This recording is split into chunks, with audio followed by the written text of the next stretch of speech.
নমস্কার বন্ধুরা, অনুদীপ কিচেনে আপনাদের সবাইকে স্বাগত। আশা করি সবাই ভালো আছেন, সুস্থ আছেন, সাবধানে আছেন। আজকে আমি এক ধরনের সম্পূর্ণ নতুন পকোড়া করে দেখাবো। তার জন্যে আমি এখানে সিঙ্গাপুরি কলা 3টে নিয়েছি। এবার সামনে ও পিছনে ছুরি দিয়ে কেটে নেব।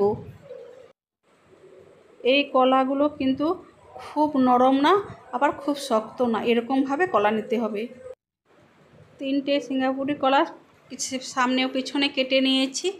এবার ভালো করে জল দিয়ে আমি ধুয়ে নিচ্ছি। ভালো করে জল দিয়ে ধুয়ে নিয়েছি।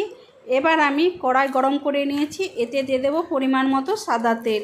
কলাগুলো ডুবো তেলেই ভাজতে হবে, এই জন্য আমি পরিমাণ মতো সাদা তেল দিয়ে তেল গরম করে নিয়েছি। এবার এই তেলের মধ্যে কলাগুলো দিয়ে কিছুক্ষণ অপেক্ষা করব। এক পাশ ভাজা হয়ে গেছে। এবার আমি কলার এক পাশ উল্টে দিচ্ছি, দিয়ে আবারও কিছুক্ষণ অপেক্ষা করব। এই রকম করে কলাগুলো তেলের মধ্যে আমি ভালো করে ভেজে নিচ্ছি। কলাগুলো ভেজে নিয়েছি। এবার তেল থেকে ছেঁকে আমি কলাগুলো তুলে নেব।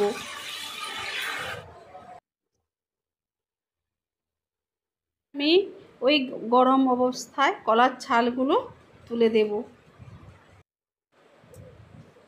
প্রচুর গরম আছে, সাবধান করে আমি ছালগুলো আস্তে আস্তে করে তুলে নিচ্ছি।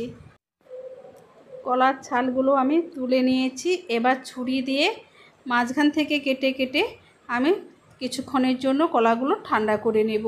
এই গরম অবস্থায় হাত দিয়ে মাখানো যাবে না, তাই আমি কিছুক্ষণের জন্য ঠান্ডা করে নিচ্ছি। এরকমভাবে ছুরি দিয়ে একটু কেটে কেটে দিলে তাড়াতাড়ি ঠান্ডা হয়ে যাবে।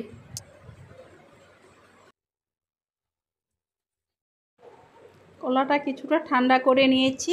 এবার চামচের পিছন দিয়ে এরকমভাবে কলাটাকে আমি মাখিয়ে নিচ্ছি। এবার এর মধ্যে দিয়ে দেব আমি ছোট করে কুচিয়ে রাখা পেঁয়াজ। এখানে একটু পেঁয়াজের পরিমাণটা বেশি লাগবে, আমি এখানে পেঁয়াজ দিয়ে দিয়েছি। এবার দেব সামান্য পরিমাণে কাঁচা লঙ্কা কুচোনো, আর দেব পরিমাণ মতো লবণ, হলুদ গুঁড়ো, লঙ্কা গুঁড়ো, চাট মশলা আর গোলমরিচ গুঁড়ো, আর দেব হাফ কাপ বেসন। দিয়ে সব কিছু ভালো করে হাত দিয়ে আমি মাখিয়ে নিচ্ছি। সব কিছু উপকরণ দিয়ে আমি ভালো করে মিশিয়ে নিয়েছি। এবার কড়া গরম করে আমি তাতে পরিমাণ মতো সাদা তেল গরম করে নিয়েছি। এবার এর মধ্যে আমি মাখিয়ে রাখা ব্যাটার দিয়ে অল্প অল্প করে একসঙ্গে ভেজে নেব। আমি তেলটা হাই ফ্লেমে রেখে গরম করেছি। পকোড়াগুলো দেওয়ার পরে গ্যাসকে আমি লো ফ্লেমে রেখে পকোড়াগুলো কিছুক্ষণের জন্য হতে দেব। হাই ফ্লেমে থাকলে উপরে পকোড়াগুলো পুড়ে যাবে, এই জন্য আমি গ্যাসকে একদম লো ফ্লেমে রেখেছি। পকোড়ার এক পিঠ খুব সুন্দরভাবে ভাজা হয়ে গেছে। এবার আমি আলতো করে পকোড়াগুলো উল্টে দেব। যেহেতু সিঙ্গাপুরি কলা ভেজে নিয়েছি, একটু নরম হয়ে গেছে।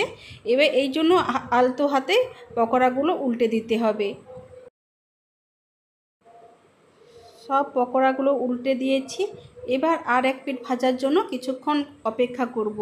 এই রকম উল্টে পাল্টে গ্যাসকে মিডিয়াম ফ্লেমে রেখে আমি পকোড়াগুলো ভেজে তুলে নেব। তো হয়ে যাবে কলার পকোড়া।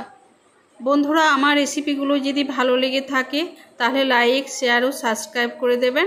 পাশে থাকা বেল আইকনটি প্রেস করে দেবেন, যাতে সবার আগে নোটিফিকেশান আপনার কাছে পৌঁছে যায়।